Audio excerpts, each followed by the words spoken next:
भगवान यहाँ से द्वारका को जाते हैं।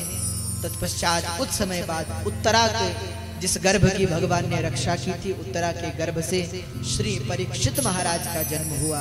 तब तो भगवान द्वारका से आए, सब ब्राह्मणों ने जय जयकार की, बालक का नामकरण किया।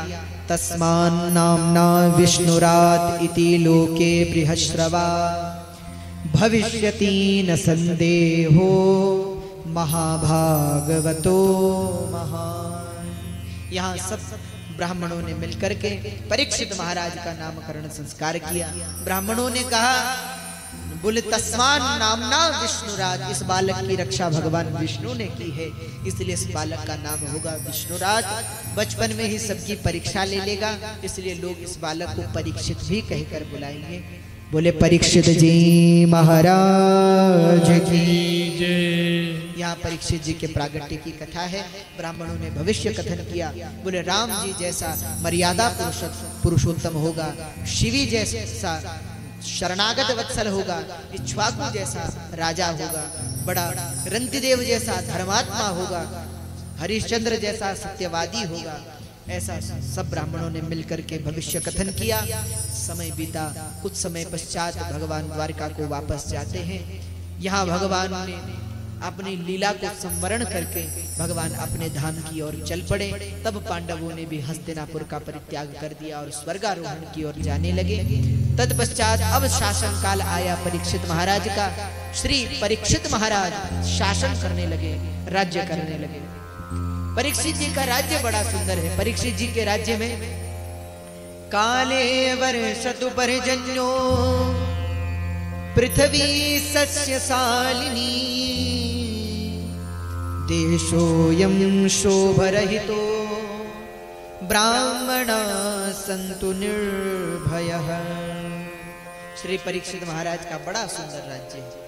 काले वर्षत पर्जन्यो पृथ्वी सस्यशालिनी देशोऽयं शोभरहितो ब्राह्मणा सन्तु निर्भयः।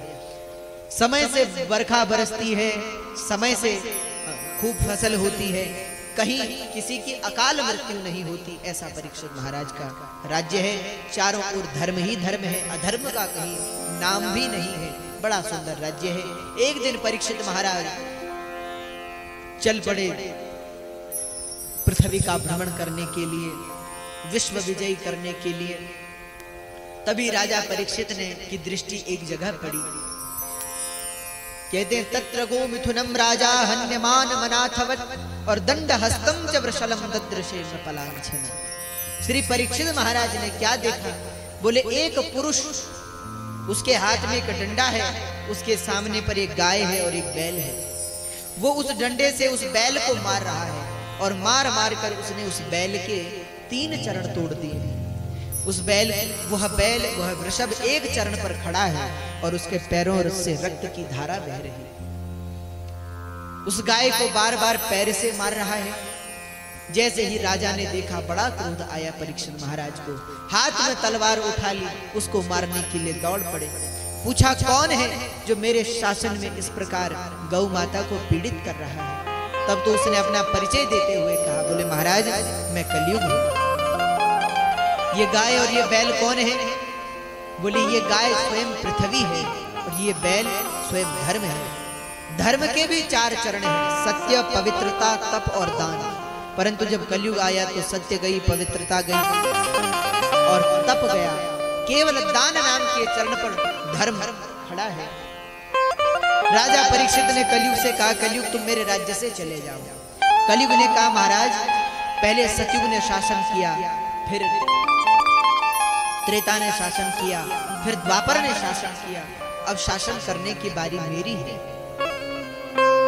राजा ने कहा, कलयुग जब तक मैं जीवित हूं तब तक तुम यहां शासन नहीं कर सकते। तो परीक्षित महाराज की बात सुनकर कलयुग ने कहा, ठीक है महाराज, परंतु आप हमें कोई स्थान दे दीजिए जहां हम रहें। तब परीक्षित महाराज ने कलयुग को 4 स्थान दे दिए। अभ्यर्थितस्तदा तस्मै स्थानानि कलये ददौ द्यूतं पानं स्त्रियः सूना यत्र धर्मश्चतुर्विध। 4 स्थान दे दिए कलयुग। क्या क्या? अभ्यर्थितस्तदा तस्मै स्थानानि कलये ददौ द्यूतम पानम स्त्रियः सूना यत्र धर्मश्चतुर्विध। बोले जहां वैश्यालय हो, जहां लोग जुआ खेलते हो, जहां लोग शराब पीते हो और जिस घर में झगड़ा होता हो, ऐसे 4 स्थानों में हे कलयुग तुम निवास करो। कलयुग ने कहा महाराज मेरा परिवार बहुत बड़ा है, इतने में नहीं आएगा, एक स्थान और दीजिए। तब तो परीक्षित महाराज ने एक और स्थान दिया, रजो वैरम च पंचम ततो अमृतम मदम कामम रजो वैरम च पंचम। 5वां स्थान स्वर्ण में दिया, सोने में दिया। हम लोग जो ये गले में आभूषण पहनते हैं ना सोने के, इनमें कलयुग का निवास है, इनमें कलयुग को निवास दिया, धन में कलयुग का वास है। परंतु ध्यान देना, किस धन में? जिस धन को अनीति से कमाया जाए,